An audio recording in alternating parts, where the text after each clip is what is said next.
commission. Ils disent qu'ils sont sûrs que la justice aujourd'hui est en train de monter. J'ai dit, elle est en puissance ou non? Finalement, les juges ont exigé d'inscrire maintenant la montée en puissance de la justice. Et comme pour me convaincre, le ministre de la Justice a amené toutes les grandes réformes. La grande lame de fond qui est en train de bouger. Notre pays avance. Il y a des choses que les citoyens ne voient pas. On était dans une situation catastrophique. Je vous dis que le Mali ne peut même pas acheter des simples lunettes à vision nocturne. Pendant que les soldats mouraient. Le Mali ne peut pas acheter d'hélicoptères. Le Mali achète même un avion, il paye l'argent, on bloque. Les soldats meurent. On est obligé de les enterrer dans des fosses communes. On ne peut pas aller prendre les corps et leur donner une sépulture digne de ce nom. Mais quand c'est organisé comme ça, c'est des deux choses l'une. Ou bien le malade attend la mort, c'est-à-dire la désintégration. Un jour, on va se réveiller brutalement. Il n'y a plus de Mali. C'est la raison du plus fort, les terroristes. Ou bien il y a des dirigeants qui disent, bon, ça suffit. Nous allons choisir un partenaire qui ne nous posera pas de conditions. Et c'est ce que nous avons fait. D'ailleurs, ce n'est pas nous qui avons renvoyé les gens. C'est eux qui ont dit, si vous faites ça, nous on va partir. On dit, bon, allez-y, il faut partir. On a pris notre destin en main. Et aujourd'hui, il n'y a pas un coin du territoire malien où, si le chef d'État ou le ministre de la Défense l'autorise, l'armée malienne ne peut pas aller faire les exercices qu'il faut et revenir. Il y avait un moment, quand on veut aller dans certaines parties du territoire, on nous dit, attention, c'est la zone d'exercice de Takuba. Mais on dit, mais ils s'exercent pour faire quoi? On ne sait même pas. À l'analyse, nous nous sommes rendus compte qu'en réalité, sous le couvert de Takuba, on voulait transformer une partie du Mali en zone d'entraînement des forces spéciales des pays européens. Ils disent qu'ils sont venus lutter contre la corruption, on nous dit de ne pas aller là-bas. Sur notre territoire, il y a des parties où on ne peut pas aller. Ou bien on a vu des avions, on ne sait pas d'où ils viennent. Quand le service aéronautique demande, ils éteignent les transpondeurs, ils débarquent quelque part, ils laissent je ne sais quoi, ils s'envolent, ils s'en vont. Et ils déposent, ils s'en vont. Mais on ne peut pas continuer. Au Mali, nous nous sommes dit, sous l'impulsion du président de la transition, prenons notre destin en main. Il faut leur dire de nous laisser partir. Et aujourd'hui, on a suffisamment d'avions, de transports, des hélicoptères, des drones pour cogner ceux qui sont en train de terroriser les Maliens. Mais on n'a rien fait. On a cherché la sécurité de nos citoyens, c'est tout. On est allé à l'ONU. Nous avons dit, priez bagage, chers camarades. On va faire un divorce à l'amiable. Notre ministre est allé, il a demandé quitter chez nous sans délai. Après, on a négocié 6 mois. Le processus de divorce à l'amiable, c'est en train de se faire. Tous les jours, on se réunit, on regarde les papiers de divorce, là, qu'est-ce qui manque, pour qu'il n'y ait pas de problème après. Et j'ai reçu, il y a quelques jours, le représentant du secrétaire général des Nations Unies. Apparemment, tout se passe bien. Même il y a des points où on avait prévu de se donner rendez-vous, nos militaires, avec les gens, les camarades de l'aménagement, à midi, et disons à 6 heures. À midi, nos gens sont venus à midi, on leur a dit non, non, ils sont partis depuis 6 heures. Beaucoup de bases, c'est comme ça, il n'y a pas eu de transfert. Ils ont quitté depuis 6 heures, alors qu'on s'était donné rendez-vous à midi. Mais notre armée, sous la haute direction du président de la transition, je dis notre imperturbable ministre de la Défense, il est imperturbable, hein, c'est pas comme l'imperturbable de l'autre là qui vous fait rire. Il est imperturbable, avec son calme olympien. Ceux qui sont partis à 6 heures là, on est venu à midi, on nous a dit qu'ils sont partis. On les a retrouvés où? Comment Bana? Et on est rentré à Kidal de façon magistrale. Tout a été fait pour qu'il soit d'hécatombe. L'armée a résolu ce problème avec dextérité. avec la maestria qu'il faut.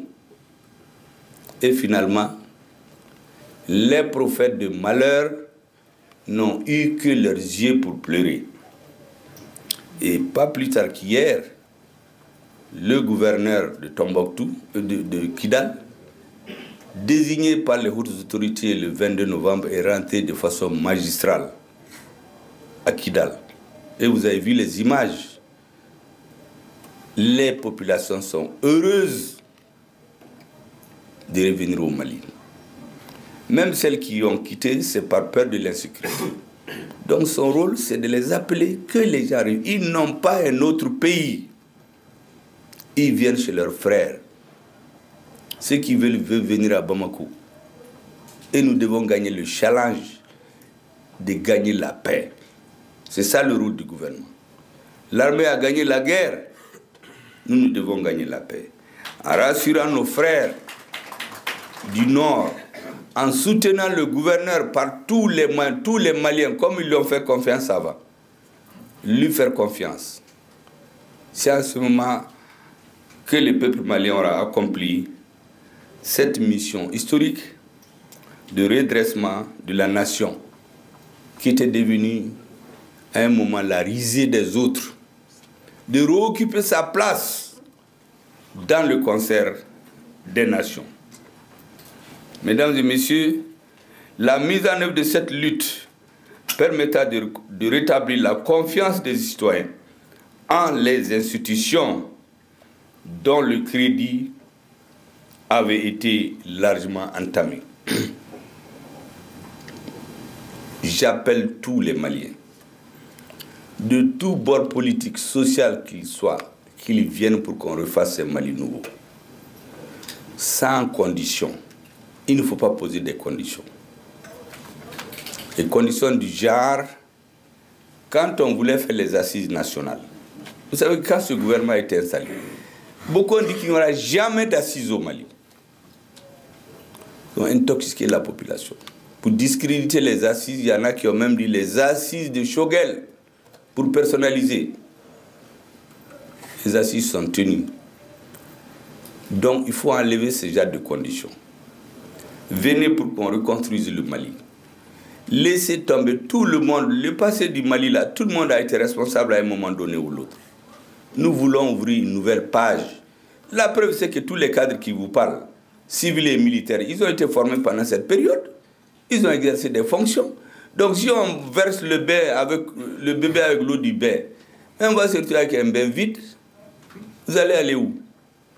Donc tous les citoyens qui sont d'accord, venez qu'on se donne la main. Parce que plus une nation est unie pour faire face à des objectifs durs comme ça, de portée historique, plus elle a de chances. Mais qu'on ne vienne pas nous dire, ah oui, vous laissez tomber les affaires des hélicoptères, vous laissez tomber tel. On ne peut pas. Parce que si on fait ça, c'est un faire semblant. Moi, j'ai la lettre d'un paysan qui voulait se suicider. Parce que le pouvoir a usé de l'arbitraire pour lui retirer ses terres. Pour les donner aux plus riches, aux proches du pouvoir. Ce décret, nous l'avons abrogé. Mettre les citoyens dans leurs droits. C'est tout. Mais quelqu'un qui vient dire, moi je vais venir, il faut nous rassembler, mais à condition que ce décret soit en place. Mais on va te dire d'attendre, le train là, il est parti. Le train de la refondation là, il n'attend personne. Il vaut mieux rentrer dans le train, tu discutes, si tu n'es pas d'accord, tu descends. Mais si jamais tu attends à la gare, que le train t'attende là, lui il va partir où? Au moment où tu auras fini de réfléchir, dire que tu es d'accord ou non, on va te dire qu'il n'y a plus de train. Donc j'en appelle à tous les Maliens.